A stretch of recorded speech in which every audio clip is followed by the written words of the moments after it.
Absolutely. Thank you so much for being right there. Welcome back. Good morning. This is the last conversation of the day at Y254 channel on the hashtag, which is why in the morning. My good name is Brian Sanko. Now, in this conversation, we are delving into chasing online fame. Being famous in this country and going viral is such a big deal.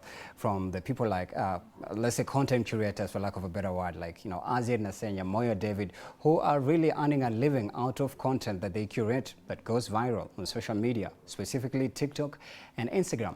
But then in this conversation, we're going to take a look at what is the other side, literally the downside of being famous. Does it cost you your personal life, your mental well-being, finances, relationships, and so much more? Right, that's what we are delving into, and we are engaging with a TikToker, a content creator. That's Clayford Wafula. His content creation name is Jailbird. He'll tell us why Jailbird. But karibu sana, good morning and nice to meet you. Thank you so much. Now, for people that don't know you, what exactly does your content entail on social media, and what platform are you mostly prominent on? Mostly prominent on my social media, Instagram. I have a large number on Instagram, more than TikTok. But most people know me because I'm a public interviewer, right, and also a digital creator. Yeah. So meaning that you go like to the street and you ask people a tricky question or interesting or weird question, either of those, Yeah, that's what I do.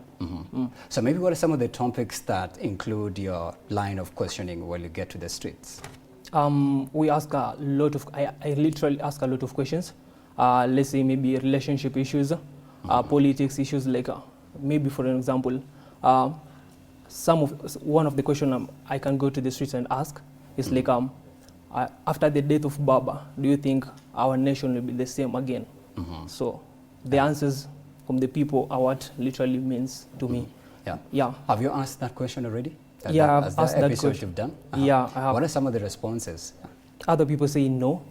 Like it won't be the same because Baba is the voice of the nation. Right. Other people say like, yes, he's just gonna take a little time and it's gonna be good without him. Yeah. What is the most shocking response you had from that street quiz that you're doing? Somebody told me that he doesn't even know Baba. That was crazy to me. What? Yeah, that was literally very crazy, because how do you come and tell me that you don't know Baba? Yeah. And it was genuine. It was genuine. It was genuine, like very genuine. I felt like the person was telling me from the bottom of the heart. Yeah. That was very crazy. Okay.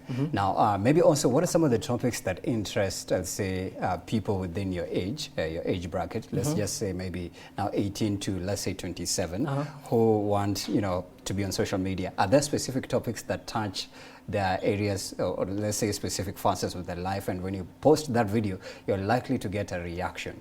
For my age, I talk mostly about relationship issues, like relationships at large. Right. Like, for example, would you date a broke guy? Would you date a broke girl? Just like, randomly? Yeah. Would you date a broke guy? Yeah. Those are the reaction that you get from the videos. Are what the reactions are what's gonna determine how you get the views. So in my age gap, that's what I literally ask. Yeah. So it's both genders who respond. It's mostly ladies. You can take a boy and a girl, asks the same question, then the reactions. Yeah. What is the most, let's say, bizarre, not even bizarre, what is the most interesting relationship response that you got while you're doing the street quizzes? And maybe on what platform did it get more visibility, and the comments that you got as well? I had to interview a certain guy who was a gay, and then the guy told me that the most craziest thing he ever did for a relationship was that he had to send his partner some money. The partner was joking, like the partner was lying to him that he had lost the phone, so the guy had to send like 12K. The guy was talking in a so gayish manner in the video, so gayish. So the reactions, it brought a lot of arguments online. Right. Yeah, it got a lot of views on my Instagram handle. Yeah. What were the comments? The comments were very crazy, like 2K comments, and they were like lot of shame. They were shaming. Yeah, I couldn't even read the whole comments. It was crazy. Right, so they couldn't believe that this was happening in Kenya. No. Yeah. Okay. Now, when you say, you said the most prominent platform you're on is Instagram or TikTok. Yeah? Instagram. Now, how do you balance being on both platforms? Because I believe, like right now, and also maybe you can tell us, are you famous? Do you believe you're famous? And also, when you go viral, does it guarantee that you're famous and now people know your name and next time you'll be getting gigs? So maybe you can start off by how do you balance being on both platforms, and why did you solely choose to post content on Instagram and not TikTok and other platforms, including X? Yeah.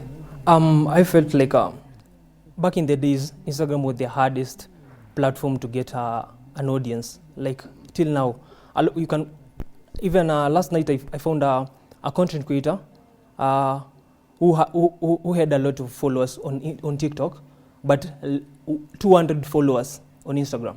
So this is something that has always been challenging, that you find most of the content creators have a large number on TikTok than on Instagram.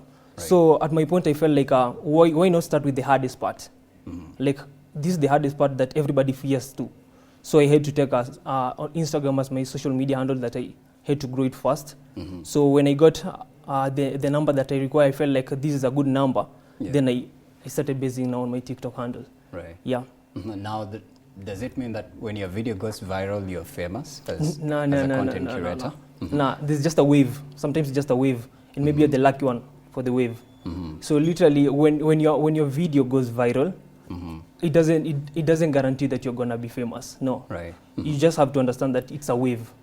But if you're the lucky one and the wave takes you to a better place, then good, you'll get the fame. But most of the times, no.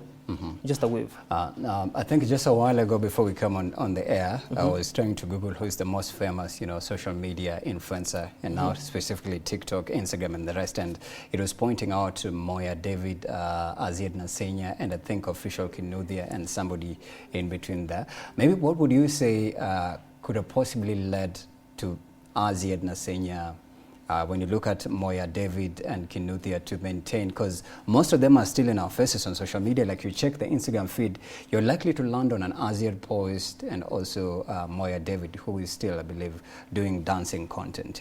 Yeah, I feel like them still standing on that place. Back in the days, they had to show a lot of uniqueness in whatever they did.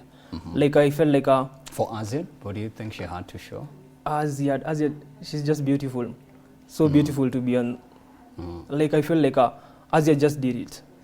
I don't know how she did it, but the dance. I think it was the Utawezana. Yeah, video, Utawezana challenge. Yeah. That's where I knew Aziad from, and the way she was dancing was very unique. So I felt. And she went on and just. Yeah, I feel like uniqueness can also make you still be seen till now. Yeah, and Official Kinuthia, whatever, still making him be seen everywhere. Yeah. Moya David, the dance. I felt like Moya David was the person who invented some kind of dance. Yeah, and gifting of the people. That was very, very unique. To be honest, that was very unique. And the Mia Moore song, I don't know if because there was some sort of like a lawsuit to sue him or to buy him, I don't know. And then he said he was going to patent was it the dance move or whatnot? Yeah. Because the dance move was collaborated with the song, some kind of thing. Right. Yeah. To me, I feel just like being unique. They were unique in whatever they had to show us. Yeah. So that's what made them to be seen till now. Yeah. Okay. Yeah. Now, for people that know you as Jailbird, and I think I had mentioned, maybe you could possibly tell us why, like your real ID names are Clifford Wafula. Yeah. But then your social media content curation name is Jailbird. Maybe does it also matter the name that you use as a content curator out there that could maybe possibly push your videos or your content to other, feeds so that people can get to interact with it? Does it matter the name you use other than just using your official ID names, your government names? No, it doesn't matter. It never matters. Why did you choose Jailbird? Jailbird came with a lot of stories. Okay. The story? Back in the day, before I became a content creator, I was a lonely kid, a very lonely kid. Who didn't have mom's love, dad's love. I lost my dad when I was young, back in grade 7, thank you. So my mom wasn't there close for me. She had gone to work back in Qatar. So I was alone with my grandparents, and things were hard for me. So when I started my Instagram account when I was back in high school, I was so much depressed and stuff. So I felt like, what's the best username for me to use? And I was like, okay, I'm just a bird in a cage. I talk to no one. I have no one to share with my emotions, my feelings. I have no shoulder to lean on. I have no parents who are there for me. I can't go on taking my problems to my grandparents and stuff. So I felt like a jail you're in a jail, you're caged in your own emotions, your own Yeah. feelings, you can't tell nobody, then jailbird. Yeah. That's the best username for me to use. Then Right. boom, Mhm. I started using that username. Yes. Yeah. And then your content just grew. Yeah, my content just grew. Back in the days, I wasn't even posting nothing. I was like just posting pictures, you know, the high school vibe and stuff. Yeah. Then okay. when I came to realize like I need to be posting more reels, I started Yeah. with my first reel, and it got like 1.3 million. Right. Then it had to add me some followers. Mhm. When I started, I had like 11K. Then posting that video, it took me to 50K. I was Yeah. like, okay, Right. reels are what I should be posting more oftenly than Right. pictures. So how did you build up the confidence? Because your story of resilience and just being, I'd say, courageous and the strength and, you know, the resoluteness that you exhibit, and you not having a mother figure and a father figure to be there for you, but then you have this confidence to go out boldly on the streets to ask people questions, and then the unique name that you're using again is giving you visibility. How did you get that? There's a secret behind that. I literally do that when I want to get more bold. Like before I feel like I can't do this, but I tell myself, remember, you have no dad, you have no mom, you can do this. So Yeah. it gives me some kind of strength. push or Yeah, a power to push. do. Like Okay. it's a pain that's pushing me forward. So Right. like, you have no dad, you have no mom. It Yeah. literally keeps me going. Like motivates me so much. Yeah. So I felt like I should use this as an yeah. So I Okay. had to go to the streets. Right. Like to be honest, it wasn't easy starting. Like nothing is easy starting. But when I started it, and Yeah. you go to the streets and people are like, jailbird, can I take a picture with you? And I'm like, okay, Yeah. have I get to that point? And I'm like, Right. okay, cool. Meaning that you're getting visibility and people are Yeah, noticing people are now you. noticing you. Yeah. Actually, on Instagram, I think I noticed some of your videos and I just, you know, double tapped. It was interesting, those quizzes. And now you're here on TV, meaning that in the next few, you will be one of the most people to be looked out for. Hopefully. Take it from me, Brian Sako, I've said it. Yeah, thank you. Right. And you've mentioned an interesting thing in your story, loneliness. Does that mean as well that content curators, when they get visibility and they're now famous, the fame restricts you from being a normal person? You want to maintain the composure, the image, the posture, and the brand. But then that just means that you've signed up for sadness and loneliness. So why should I be a content creator? Does fame limit freedom? Like it limits all the freedom. Like I can tell you from my experience. Okay, before I started, I used to write poems, and I was writing a lot of sad poems. Like, you know, when you're depressed, you have a lot in your head, you write something sad, no happiness. Yeah. So I was writing a lot of sad poems, and so I'm a poet. Till date, I'm a poet. Oh, nice. But the funny part about this is that I cannot go online and share my poems. Because Why not? why? Because they are sad. You understand? They are sad. You believe there's no audience for sad? Okay, I believe like people, content. the audience that I've brought up for all these years, like, okay, you see how social media works. Whatever you post, luxury life, good life and stuff, people expect good from you. That's the point. Like, I'm just a poet. I'm not even sad right now. I'm happy, but I'm posting something this is just my article. I've written it some days back. Right. I want to post, but it's limiting me because people will think I'm depressed. People will be like, hey, what's up, Rada? But why can't you just tell people the truth as a content creator? Things are bad. And Okay, like, it's raining. It's not sunshine. It's not sunshine at some point, but you literally have to maintain it. Yeah. Like, so you're curating an agenda, and the agenda must agenda. you signed up for this before you started. You signed up for this. So this is what I wanna be. This is my life. This is something I'm going for, and you can never go backwards. That means you have to fake it to maintain it. No, like, yeah, sometimes you have to fake the smiles and stuff. You just literally pretend that you're happy. Sometimes even your side, you just have to be using those laughing emojis to prove that you're happy, and you're not. Yeah. Yeah. Right. So it's literally not no sunshine every single day. For content creators, a lot of content creators out here even have mental health issues. Yeah. I have a friend who's depressed but has a lot of followers. We Yeah. talk, give some sort of advice to each other. Don't do that. Don't take it so shitty and stuff. But it's not easy because now stepping into content creation, you're like a different person. Right. You're leaving your past behind. This is a new you. So embrace the new you. So if you stay in a bedsitter, don't let anyone know by chance you live in a bedsitter. No. You can do that. Like, most of the content creators feel like, yeah, people should just know I'm living in a bedsitter because somebody like me won't even feel like I'm shy to do that. Like don't go on faking like you have 3-bedroom house and you live in a mansion. Yeah. That's crazy. That's crazy. not being authentic. Yeah.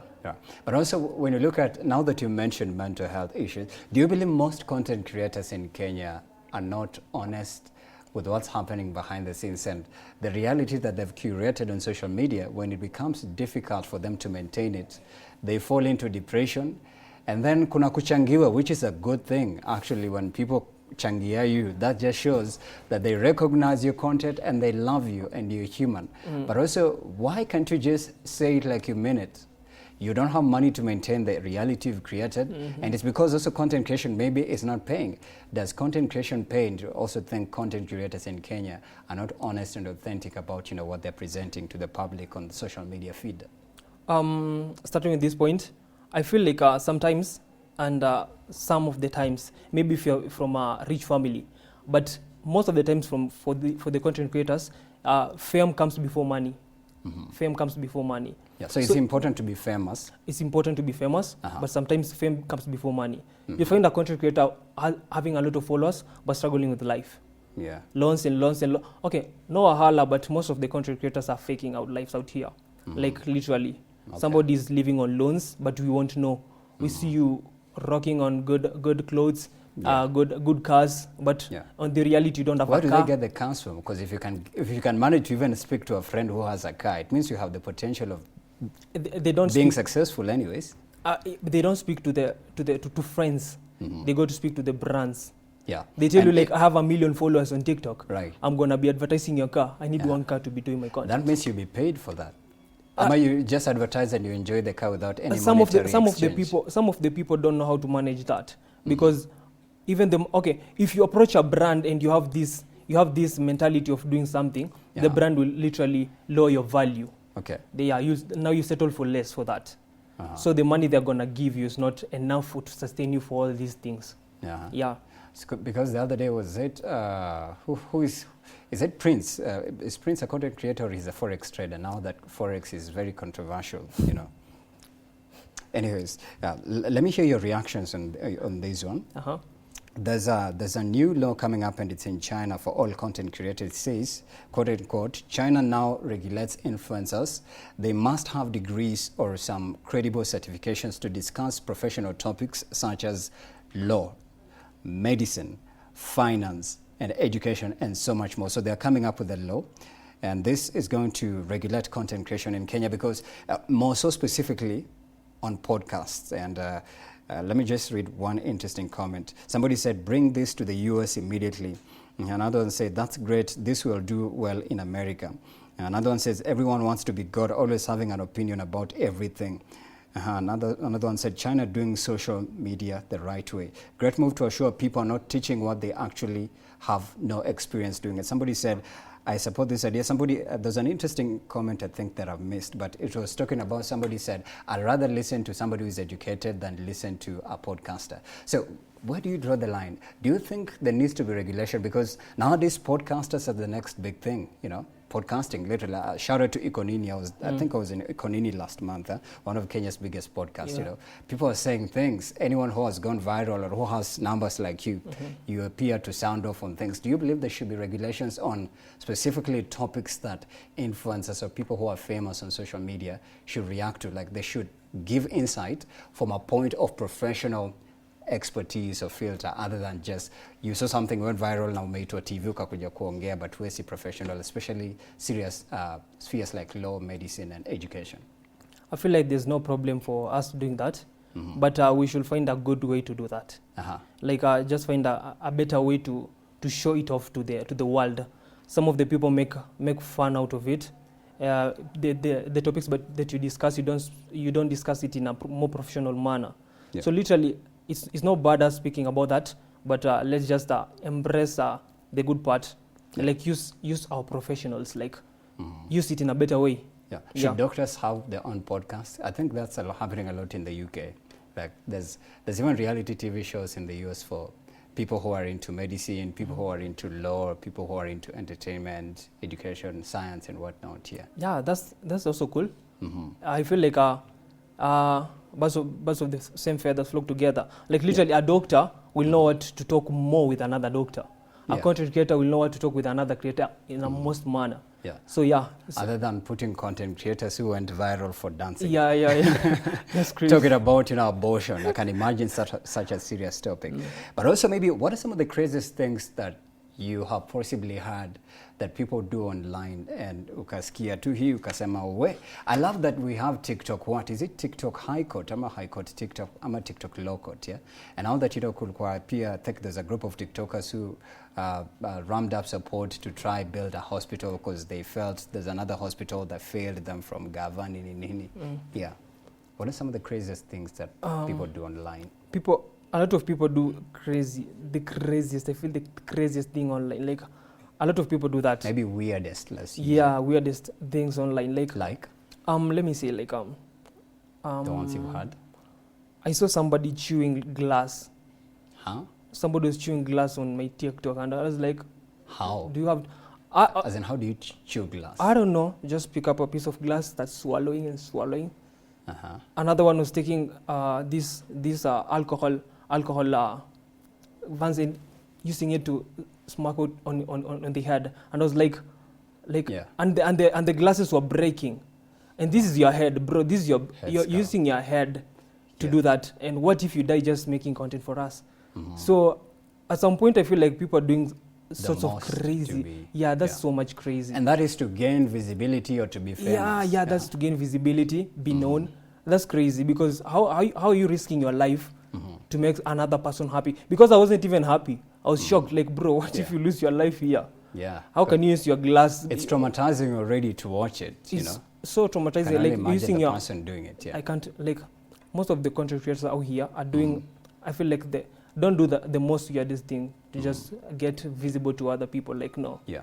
Actually, don't do what your own mom or dad or whoever is your dearest to wouldn't do, because I think that should be just a red line. But also maybe what are some of the things that somebody can do in the Kenyan social media scene to go viral from your point of view as a content creator who is doing it? Because everybody wants to be viral, bruh. Everybody wants to be famous, even though there's people who don't want to be famous. But like you said, I think fame has a bit of, enjoyment to it, yeah? So maybe what can somebody do so that they become viral and famous on social media and their videos get a lot of reactions and likes? This will always go until to the next generation. Girls get a lot of numbers faster than men. You know what I mean? Like, girls can just use the song, go with the song, flow with the song, just shake, they get a lot of views. But your man, so I feel like basing on girls will literally kill it. They've always killed it. So like, girls do it on a faster manner than men. Men, you have to sit down, think of something unique to do. Like, literally, if you're a content creator that wants to go to the next mile, it's literally sometimes very hard, because you find like most of the people have been doing this. Whatever you want to do, some people already did it. So you have to sit down, strategize, find a better manner to do something. But trust me not, a girl will just go online, post a video with a song, shake, and the video goes viral. 1 month, this girl is going to have a lot of followers compared to you who started the same time with a girl. Yeah, so you said the algorithm favors a lot of girls. The girl child. And I feel like girls have what? I feel like, by the way, do this. If you find a girl who's a content creator who goes shaking online and stuff, and see the audience, you'll find a lot of men than women are supporting the girl. So the views are so much crazy from men than women. Wow. ridiculous. And I think we can cap it on that. So maybe from your content creation, maybe what is the next angle you're going to take that's going to, let's say, give more, let's say, like explain what's happening in the country? Are you tapping into any social justice issues? Do you feel like there's a certain sphere that maybe as time goes by, you will venture into and start, curating content in that line? Yeah, I feel like my next mile is going to be about, I haven't been doing much of politics, but I'm going to dive deep into politics, and I'm going to be like more professional in my content creation. Like, I feel like the days of making a video for people to laugh is getting outdated. Like, literally, I can ask you a question which has always been touching, a question which people wants to hear.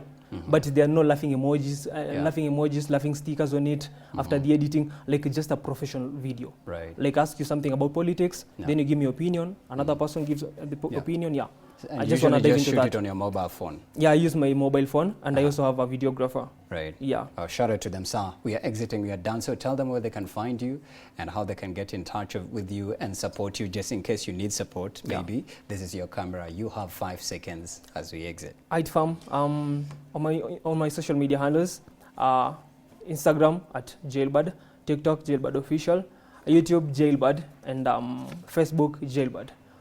Thank you. All right, thank you. It's been great interacting with you, invaluable insights, and I can't wait to see you continue topping the charts in the content creation space. Hopefully. Yeah. Thank Good. you. Wishing you well. Nice. Thank you so much. We have been interacting with Clayford Wafula. His content creation name is Jailbird. Ensure that you catch up with him.